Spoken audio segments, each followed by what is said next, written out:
বাংলাদেশে চলতেছিল কাজল রানীর গুমের ঘটনা, একের পর এক।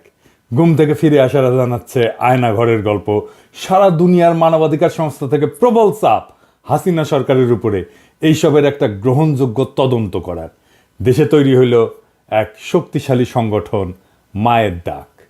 হাসিনার সামনে তখন দুইটা কাজ: বিদেশিদের বুঝানো, দেখো গুম বাংলাদেশে নতুন না, এই যে জিয়াউর রহমানের আমলে গুম হয়েছিল, অনেক অনেক অনেক অনেক খোঁজই পাওয়া যায় নাই, তদন্তও হয় নাই।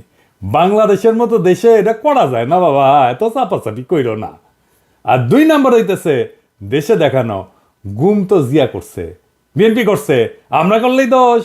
তৈরি হইল মায়ের কান্না নামের সংগঠন। ওই যে পিটার হাসের সাথে গুতাগুতি করতে গেছিল না, ওই যে ওইটা। বিশিষ্ট সাংবাদিক তাসনিম খলিল ফতোয়া দিল জিয়ার আমলে এটা গুমই।